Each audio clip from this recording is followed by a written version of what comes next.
I'm Elle, and let me tell you, this past Thanksgiving was one I'll never forget. My family made up a lie to keep me from coming to dinner, but I was the only one left out. They sat around the table, laughing, celebrating, acting like I didn't exist. Why? Because I'm just an AC tech. But here's the kicker. I was the one paying for my sister's college tuition. The same sister who was too ashamed to acknowledge me. The same family who happily took my money, but didn't want me at their table. So I made a decision. A decision that would change everything. The buzzing neon sign of my HVAC shop flickered in the twilight as I locked up for the night. The cold Seattle air bit through my jacket, but there was a warmth in my chest. Thanksgiving was only a few days away, and for once, I wouldn't have to worry about work orders or emergency repairs. I had set everything in place, scheduled jobs, prepared bonuses for my crew, and even picked out a nice bottle of wine to bring to dinner. As I climbed into my truck, my phone rang. My mother's name lit up the screen. I smiled, expecting her usual pre-holiday call about which pie I should bring, pecan or pumpkin. But when I picked up, the tone in her voice immediately sent a chill down my spine. Elle, honey. I wanted to talk to you about Thanksgiving, she said. Something was off. Mom always had a certain sharpness in her voice, a clipped efficiency. But now she sounded hesitant, as if she were about to say something I wouldn't like. Sure, what's up?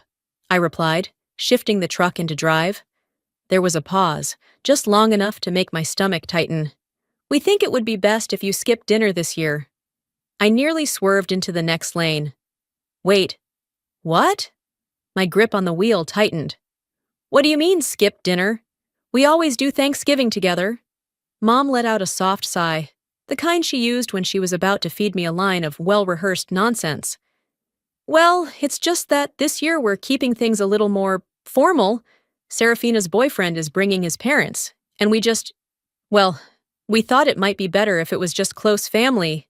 I scoffed, my chest tightening. I am close family, Mom.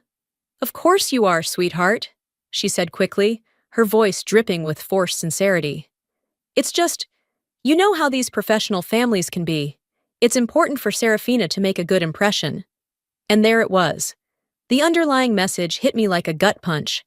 My job, my life, wasn't up to their standards. So what, Mom? Because I don't wear a suit and tie, I'm not good enough to sit at the table? My voice rose, anger bubbling beneath my skin. Elle, don't make this about you. I let out a humorless laugh. Oh, I see. So it's not about me. It's just about making sure Serafina isn't embarrassed by her lowly sister, right? She didn't respond. That silence was enough. I can't believe this, I muttered. Elle, honey, it's just one dinner. We'll make it up to you. Maybe a family brunch next weekend? She offered, as if that would soften the blow. I hung up. I sat there for a moment, gripping the steering wheel, my breathing shallow. One dinner after years of helping Serafina, of paying for her tuition, of making sure she never had to worry about a damn thing. And now, I wasn't good enough to be in the same room as her boyfriend's family? As I sat there in the stillness of my truck, my phone vibrated again. A text from my cousin, Genevieve. I need to tell you something. It's about Thanksgiving. I hesitated before opening the message. I overheard Mom and Serafina talking the other day. Serafina told her she didn't want you there because she was afraid it would make her look bad in front of Dorian's parents. She said, and I quote, I don't want them to think we come from a working-class background. I read the message twice, my stomach sinking. My own sister, the same one whose textbooks, tuition, and rent I had been covering for years, was ashamed of me. Ashamed of the work I did. Ashamed of the life I built with my own hands. I wanted to throw my phone against the dashboard, but I just sat there, gripping it so tightly my knuckles turned white. Looking back, I should have seen the signs. The way she never invited me to her college events. The way she changed the subject when her friends asked what I did for a living. The way she never introduced me to her boyfriend, even though they had been together for nearly a year. I had ignored it, convinced myself I was being paranoid. But this was undeniable. Thanksgiving Day arrived, and for the first time in my life, I spent it alone. I tried to distract myself, went for a long drive, stopped at a diner for coffee, even called a few friends. But nothing dulled the ache in my chest. That evening, against my better judgment, I checked social media. There they were, smiling family photos, the perfectly set dinner table, Serafina in a sleek dress, beaming next to Dorian, his parents looking equally polished. And I wasn't anywhere in sight. That was the moment something in me shifted. If I wasn't good enough to sit at their table, then my money wasn't good enough to pay for Serafina's tuition. So, I made a decision that would change everything. The next morning, I woke up feeling lighter. It wasn't relief exactly, more like clarity. The kind that only comes when you finally stop making excuses for people who don't deserve them. I made my coffee, sat at the kitchen table, and pulled out my laptop. Logging into the university's payment portal had become second nature to me over the years. I knew the password to Serafina's account better than I knew my own streaming login. Due date, 2 weeks. Balance, $21,500. I stared at the number, my fingers hovering over the trackpad. I had covered every single semester since she started law school, never once hesitating. But this time, my cursor moved to Remove Payment Method. A small pop-up appeared. Are you sure you want to remove this account as a payer? This action cannot be undone. I clicked yes without a second thought. The second my laptop snapped shut, my phone buzzed on the table. My mother's name flashed across the screen. I let it ring. Then it rang again. And again. By the fourth call, I sighed and picked up, already bracing myself. Elle. Mom's voice was sharp, exasperated, like she had already been in mid-argument before I even answered. What are you doing? I took a slow sip of my coffee. Good morning to you too, Mom. Don't play games with me, she snapped. Serafina just called, hysterical, saying you cut off her tuition payment. Tell me that's not true. Oh, it's true, I said flatly. Silence. Then a sharp intake of breath. Ella, how could you be so cruel? Cruel, I laughed, a short, humorless sound. That's an interesting choice of words, considering she's the one who got me disinvited from Thanksgiving because she was embarrassed by me. She was just trying to make a good impression on Dorian's family, Mom argued, her tone shifting into that saccharine, guilt-tripping mode she always used when she wanted something from me. You know how these things work. She's young. She doesn't think things through. She's 24, Mom. She's old enough to know exactly what she's doing. Another pause. Then the inevitable. You promised you'd support her through school, Elle. No, I corrected, my grip tightening on my mug. I promised to help my sister, not someone who treats me like I'm disposable.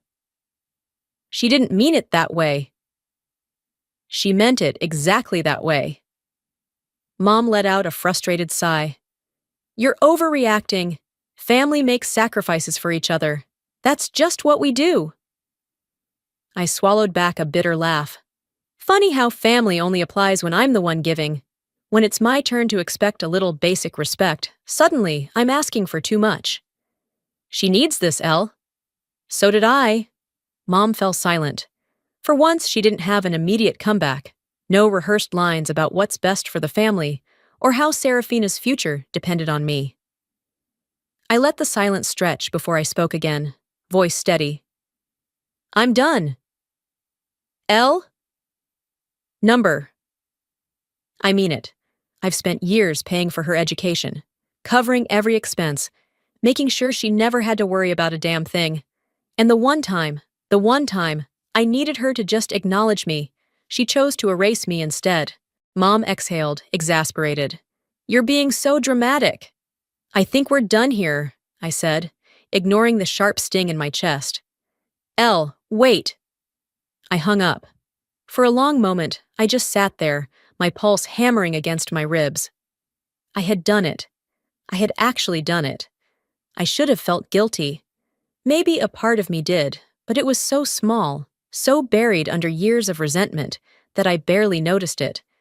Instead, I felt something else. Something dangerously close to satisfaction. I sat in the dim light of my living room, the hum of the city outside barely reaching through the thick glass windows. The half-empty cup of coffee on the table had long since gone cold, but I didn't move. My mind was too busy unraveling years of memories, each one a piece of a puzzle I had refused to see clearly until now. Serafina had been ashamed of me for a long time. I just hadn't wanted to admit it. The signs had always been there. I remembered last Christmas when she threw a big party for her law school friends. I had found out about it only through a stray Instagram post, her smiling face front and center, with a caption about celebrating success with the best people. I hadn't been invited. When I confronted her, she gave me some rushed excuse about how it was just a small thing and not a big deal. I let it slide. Then there was the time I visited her on campus. I had been in the area for a job and figured I'd stop by, take her out to dinner. When she saw me walking toward her dorm, her eyes darted around like she was afraid someone would see me. She barely let me inside, rushing through small talk before making up some excuse about a study group she had to get to. And the introductions. God, the introductions. Whenever I ran into her friends, she never said, "This is my sister Elle." It was always just, "Oh, this is family." Like my actual identity was something best left vague. I had told myself it wasn't intentional, that she was just distracted, busy, young. But it wasn't that. She had been embarrassed by me all along. The realization burned through me, a slow and seething kind of anger that wasn't just about her, but about me, too. For years, I had let this happen.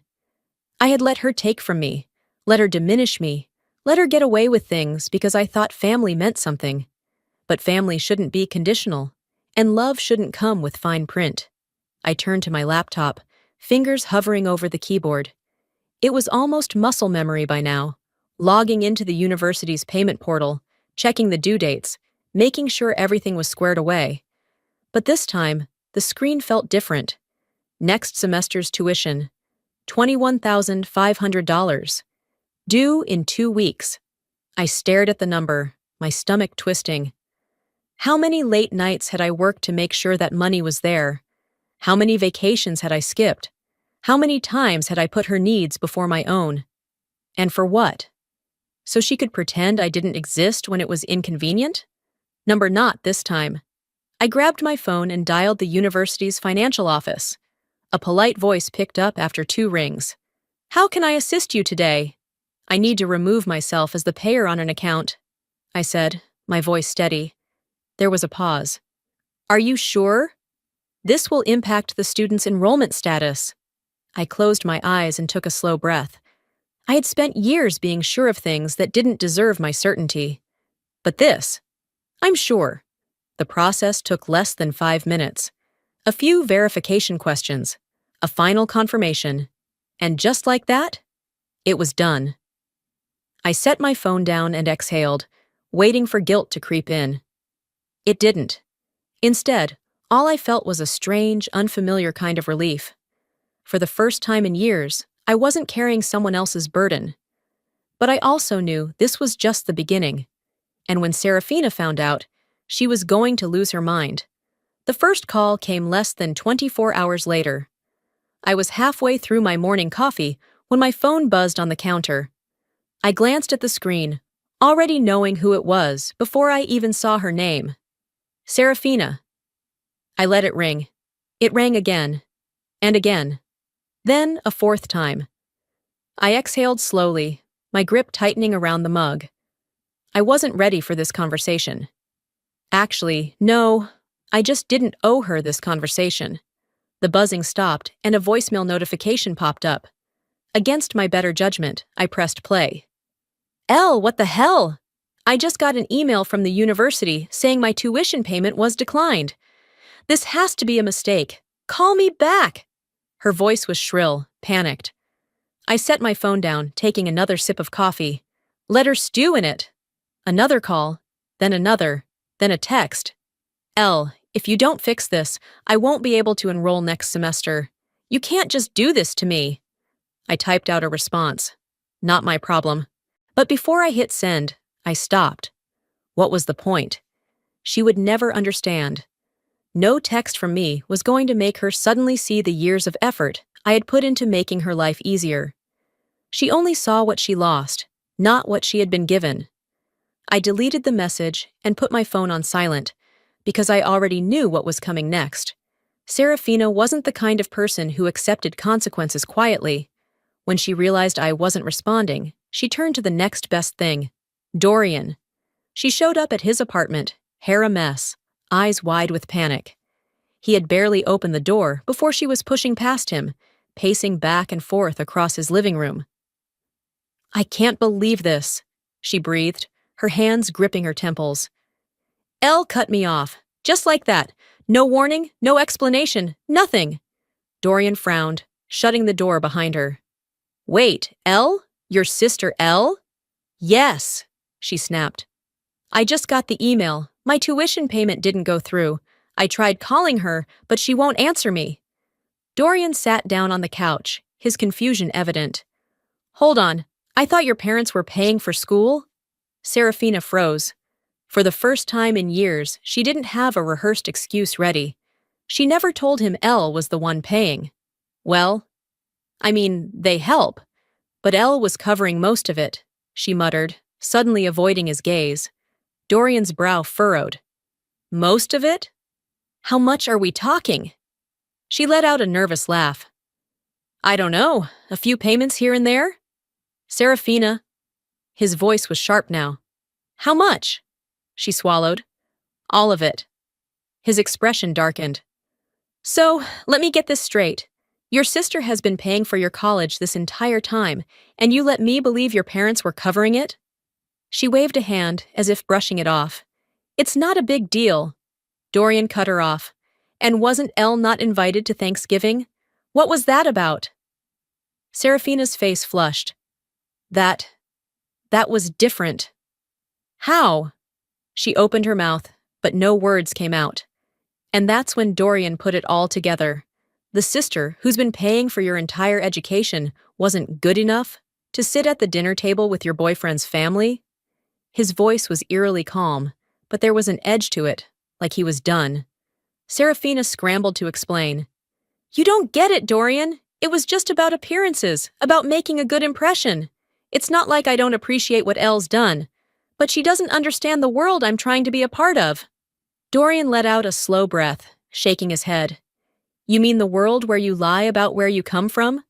The world where the people who actually help you aren't polished enough to acknowledge? Her throat tightened. Wow. It was the only thing he said before he stood up and grabbed his keys. Serafina blinked. Wait! Where are you going? Dorian looked at her like he was seeing her for the first time. I need some space. Her stomach dropped. You're seriously mad at me over this? Dorian didn't answer. He just walked out the door. And for the first time, Serafina realized she might have lost more than just her tuition.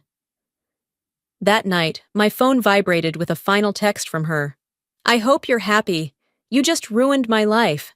I stared at the screen, waiting for the guilt to creep in. It didn't. I just set my phone down and finished my coffee.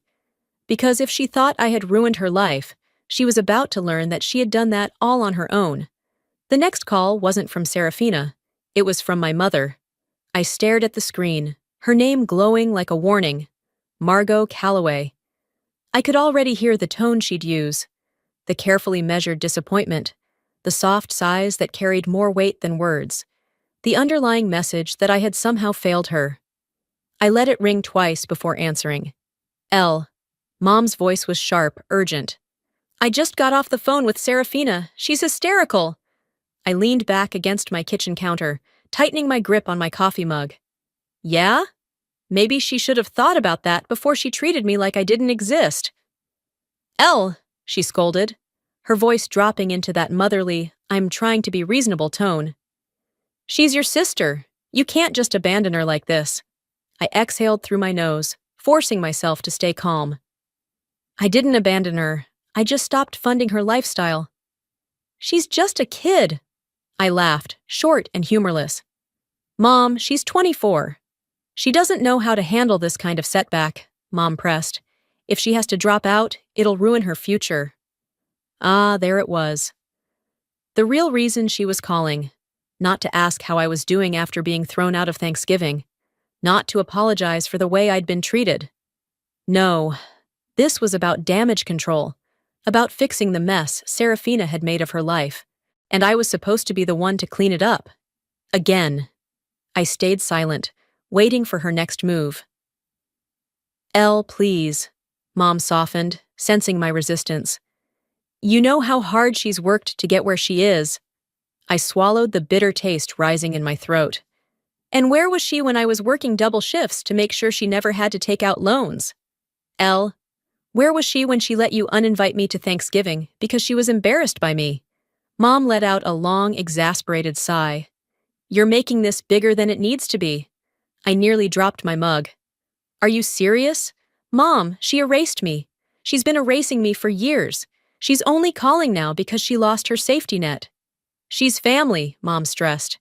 We help each other. Funny how that only worked one way. I shook my head, pushing off the counter and pacing the kitchen. No, Mom. I helped her. I covered her tuition. I made sure she had a roof over her head. I gave her a future. And she couldn't even give me a seat at the damn dinner table. She's scared, Elle. She's young. She's selfish, I corrected. And I'm done cleaning up after her.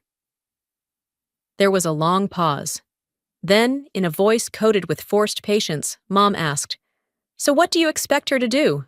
Just drop out? Not my problem, I said flatly. Elle, she warned. I mean it, Mom, I said, already exhausted. Find someone else to foot the bill. Like who? She shot back. Your father and I can't afford it. You know that. And there it was. The truth buried beneath all the guilt-tripping. She never expected Serafina to figure it out on her own. She expected me to cave. But this time, I wouldn't. I guess Serafina's going to have to learn how to live like the rest of us, I said, reaching for the end call button. Elle? Click. The next few hours were quiet. Too quiet. Then, one by one, the rest of them started calling. Dad was first. Elle, this is going too far. His deep voice rumbled over the phone. You're punishing your own blood. Then, Aunt Delilah. I never thought you'd be so heartless. Uncle Larry, it's just money, Elle. You make plenty. Don't be petty. Cousins, family friends, even people I barely spoke to. All chiming in with some version of Elle. How could you? It was almost impressive, really. How quickly they had rallied behind Serafina. How easily they had turned me into the villain. Not one of them had defended me when I was shut out of Thanksgiving. Not one of them had called to ask how I was feeling. But the second Serafina lost her tuition payments? Suddenly, it was a crisis. I let their messages pile up, unread. Then, just before midnight, Mom called again. This time, I picked up. Let me guess, I said, voice flat. You've gathered the entire family and decided to stage an intervention. Elle, this isn't funny. No, I agreed. It's pathetic. Mom sucked in a breath. How dare you? How dare I? I let out a short, bitter laugh. Where were all of you when I was working weekends, pulling overtime, making sure Serafina had everything she needed? Silence. Where were you when she pretended I didn't exist? When she hid me from her friends? When she made it very clear that my life, my work, wasn't good enough for her? Mom cleared her throat. Elle, it's not like that. It is like that, I snapped. And let me be very clear, Mom. I'm done. Serafina is on her own. I hung up, and I meant every word. But Serafina? She wasn't done fighting. At first it was subtle. A lingering look from a longtime client. A hesitation in the voices of family friends when they spoke to me. I brushed it off, convincing myself I was imagining it. Then, one afternoon, as I was finishing up a routine inspection for Mrs. Carter, a woman who had been using my HVAC services for years, she gave me a pointed look.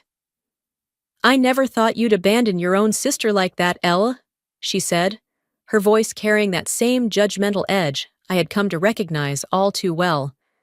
I froze, gripping the clipboard in my hands. Excuse me? She shook her head, sighing dramatically. Family is supposed to take care of each other. I just didn't think you were the kind of person to turn your back on your own blood. There it was. I forced a tight smile.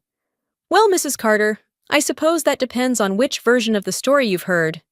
She pursed her lips, but didn't say anything else. And I didn't give her the satisfaction of an explanation. Instead, I climbed into my truck, pulled out my phone, and opened social media. And there it was. Serafina had been busy.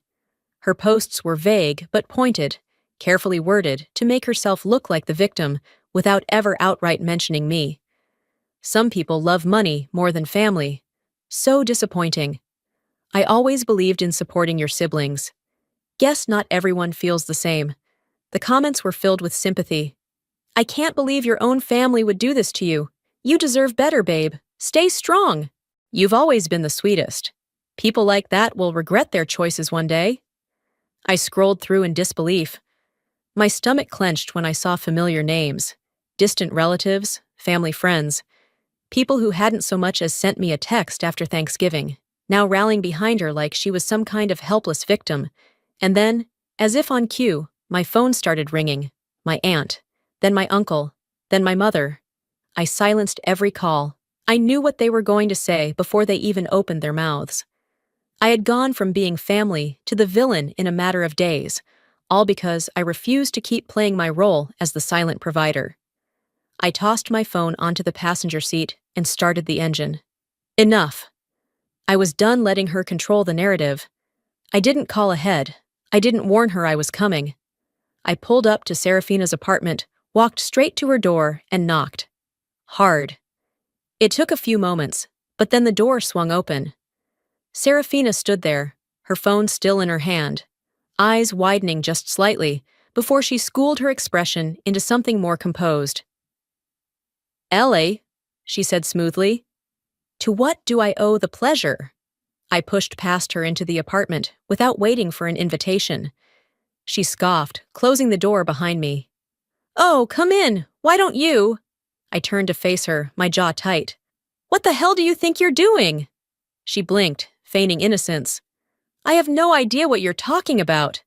I laughed coldly, pulling my phone from my pocket and holding up her latest post. Oh, you don't? Because this looks a hell of a lot like you trying to paint me as some heartless monster. Her lips curled into a smirk. I'm just telling the truth. My fingers curled around my phone. The truth? The truth is I paid your tuition for years while you pretended I didn't exist. The truth is I gave you everything, and you still acted like I was beneath you. She crossed her arms. And now you're mad because people are finally seeing who you really are? I took a step closer, lowering my voice. No, Serafina, you should be mad, because this little game you're playing, it won't end the way you think it will. Her smirk faltered just slightly. Oh, please, she scoffed. You think people are going to turn on me? I've built relationships, Elle. I have connections. Meanwhile, what? Fix air conditioners? Do you really think that makes you someone? My jaw tightened, but I didn't let her words sink in. Not anymore. I simply smiled. Go ahead, Serafina. Keep lying. Keep playing your little game. Keep manipulating people into thinking you're the victim. I turned toward the door, my hand on the handle. Then, just before leaving, I looked back at her. Because when this all crashes down on you, I won't be there to save you. And she was about to learn just how alone she really was. Because her perfect little world was already starting to fall apart. I didn't have to do anything. Serafina had spent years building a life on borrowed resources. My money, my sacrifices, my silence. But now that I had cut her off, the foundation beneath her was crumbling. And the best part? She had no one to blame but herself. Dorian was the first to realize something wasn't right. It started with a simple message. Anonymous. Sent to his inbox late at night.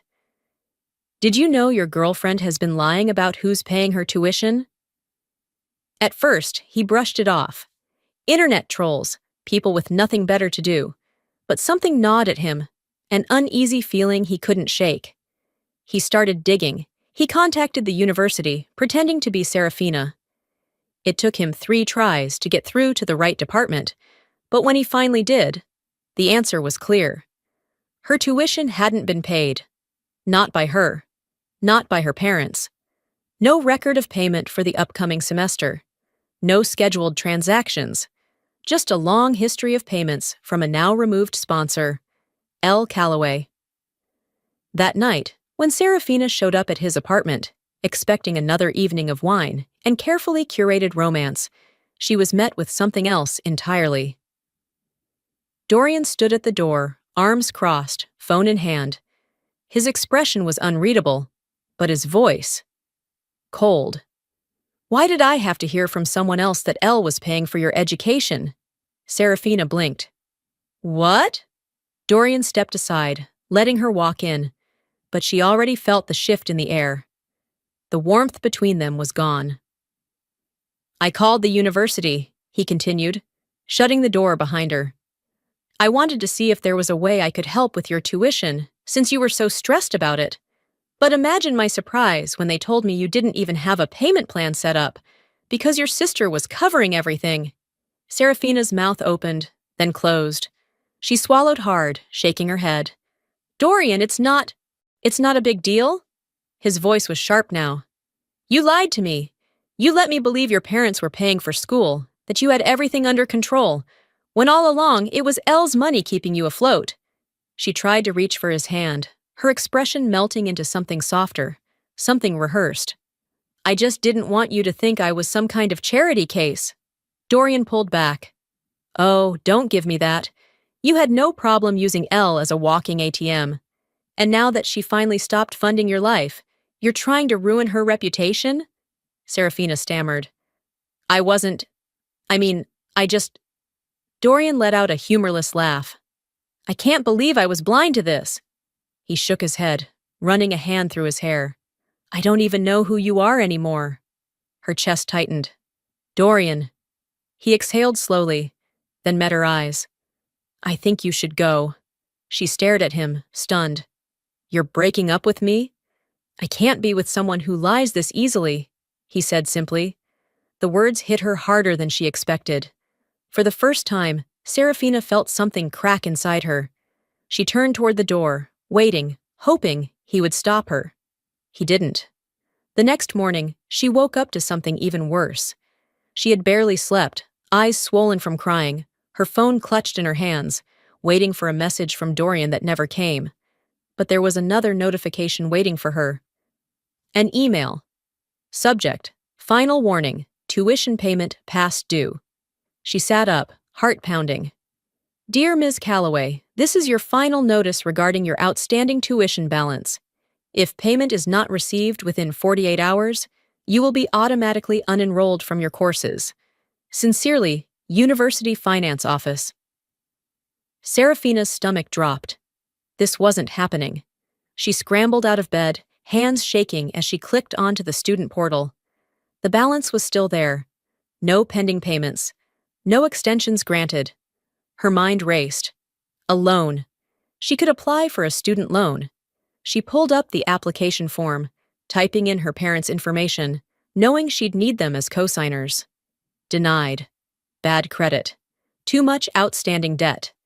She gritted her teeth and tried again, using a different lender. Denied. Her hands clenched into fists. This wasn't how it was supposed to go. This wasn't her life. She picked up her phone, scrolling to Dorian's name. She hesitated, then pressed call. Voicemail. She called again. Voicemail. Tears burned in her eyes as she moved to the next contact. L. Her finger hovered over the dial button. But when she pressed it, the screen immediately flashed. User has blocked you. She was out of options. For the first time, Serafina truly realized, just how alone she was. So Serafina did what she always did. She lashed out. I was in the middle of a staff meeting when the front door to my office slammed open so hard it rattled the glass. The conversation around me died instantly. Every head in the room turned toward the entrance. And there she was. Serafina stood in the doorway, her hair a mess, eyes red-rimmed, breath heaving like she had sprinted here in a blind rage. The look on her face was pure fury. "You ruined my life!" she shrieked. I set my clipboard down, exhaling slowly. "Here we go?" "No," I said, keeping my voice even. "I stopped paying for it. You ruined it yourself." A hush fell over the office. Employees paused mid-task. A couple of clients in the waiting area exchanged nervous glances. But Serafina didn't care. She didn't care about the audience or the scene she was causing. She was here to make sure I suffered. "You abandoned me," she spat, stepping further inside. "You left me with nothing. How could you do this to your own sister?" I crossed my arms, leaning against my desk. "That's funny. I don't remember you calling me your sister when you were lying to your boyfriend about where your tuition money came from." Her jaw clenched. "That's different." "Is it?" I tilted my head. "Because it seems to me that you only acknowledge me when you need something." Her eyes darted around, as if searching for an ally. Someone who would see her side. Someone who would back her up. No one did. So she turned to Plan B. Lifting her chin, she let her voice rise, ensuring everyone in the room could hear. "She abandoned her own family. Nothing. She's selfish. She only cares about herself." Silence. "She's not who you all think she is." The weight of her words hung in the air, but there was no reaction, no sympathy, no outrage on her behalf. Just the quiet disapproval of people who had seen what kind of person she was in real time. And then, from the corner of the room, my senior employee Harry stepped forward. "Ma'am," he said, his voice calm but firm. "You need to leave." Serafina whirled on him. "Excuse me?" "This is a place of business," Harry continued, unfazed. "And you're disrupting it." "I'm her sister!" she shrieked. Harry barely blinked. "And this is her business. You're trespassing." Serafina let out a strangled, frustrated sound. "You don't understand. She's leaving me with nothing. She's ruining my future." Harry didn't flinch. "No, ma'am. She just stopped letting you take advantage of her." That was it. That was the moment the realization sank in. No one here was on her side. Not anymore. Security arrived within minutes, called in by one of my employees, without me even needing to say a word. They escorted her out as she screamed and cursed, her voice echoing down the street. And just like that, she was gone. Later that night, my phone rang. I almost didn't answer, but a part of me knew this was the last time they'd try. The last time they'd bother. I sighed and picked up. "Elle, we need to talk." Mom's voice was tight, her usual performance of gentle concern stretched thin. I didn't respond. Dad cleared his throat. "Look, honey, maybe things got out of hand, but Serafina's young, she needs help." I closed my eyes, pressing the phone closer to my ear. "Let me guess. You think I should help her?" Mom exhaled sharply. "Elle, come on. Maybe we can work something out? You're doing well after all." I laughed, low, bitter. "Ah," I said, stretching my legs out on the couch. "So now I'm part of the family again, when you need my money." "Elle, don't be like this," Dad said, his voice stiff. "We just think—" "No." Silence. "You think I'll cave? That I'll do what I've always done? That I'll sacrifice my peace for her comfort?" I shook my head, even though they couldn't see me. "But I'm done. Find another ATM." And with that, I hung up. And for the first time, I truly felt free. But freedom comes at a cost. The first few days after cutting ties with my family were eerily quiet. No calls, no texts, no guilt-tripping voicemails trying to twist my own emotions against me. Just silence. It was a strange feeling, this newfound solitude. After years of being bombarded with their demands, their manipulations, their expectations, I was free. And yet, there was still that small part of me that expected my phone to ring at any moment, for someone to swoop in with another desperate plea. But no one did.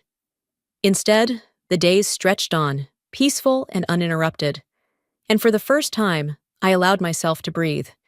It was Genevieve who finally broke the silence. I was on my lunch break, sitting outside my office with a coffee in hand, when her name popped up on my phone. I hesitated for a moment before answering.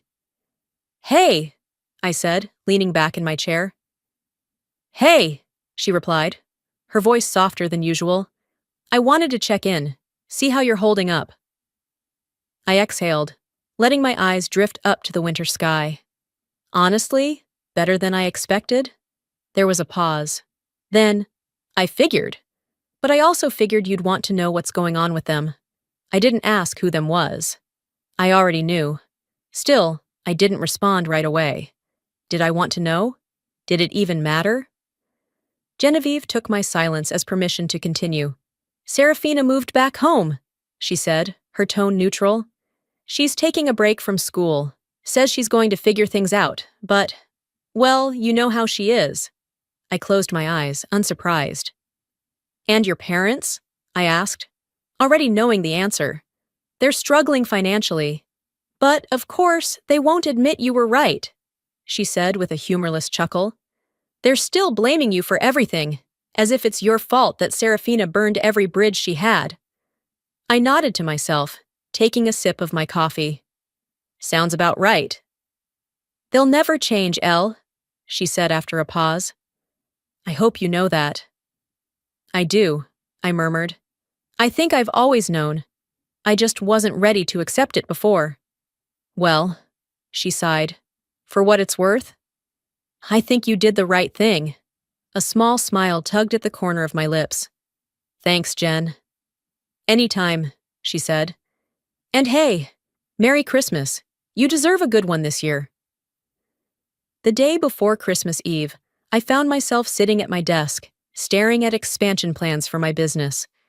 It was growing faster than I had ever imagined. More clients, more employees, more opportunities. For so long, my success had felt like something I had to downplay, something I had to apologize for. But not anymore. I wasn't ashamed of the life I had built. I was investing in myself now, not in people who saw me as nothing more than a walking bank account. And that was the most freeing realization of all. That night, as I was winding down for bed, my phone buzzed on the nightstand. I glanced at the screen. A text from my mother. "Merry Christmas. We miss you. Let's talk?" I stared at the message for a long time, my fingers hovering over the screen. A year ago, I would have jumped at the chance. I would have let guilt guide me, would have second-guessed myself, would have given in. But not this time. I took a deep breath, exhaled slowly, then deleted the message. I had nothing left to say. For the first time in my life, I chose myself. And it felt damn good. Before we wrap up, let me leave you with something to think about. Life has a way of teaching us hard lessons, especially when it comes to family. We're raised to believe that family is everything, that no matter what, we should always be there for them. But what happens when that loyalty is one-sided? When your sacrifices are expected but never appreciated? Walking away from a toxic family dynamic doesn't mean you don't love them. It doesn't mean you're selfish. It means you're finally choosing yourself. And that's not something to be ashamed of. It's something to be proud of. If there's one thing I hope you take away from my story, it's this. Your worth is not measured by what you can do for others. You are not an ATM. You are not a stepping stone. You deserve respect, even from the people who share your blood. Now, I want to hear from you. Have you ever had to set boundaries with family? Have you ever walked away from a situation that was draining you? Let me know in the comments. I read every single one. And if this story resonated with you, if it made you feel seen, drop a 1 in the comments or tell me where you're watching from. If you didn't like it, tell me why. I want to hear your thoughts. Make sure to subscribe to the channel so you don't miss the next story. Trust me, we have plenty more to tell. Thanks for watching, and remember, choosing yourself is never the wrong choice. See you in the next one.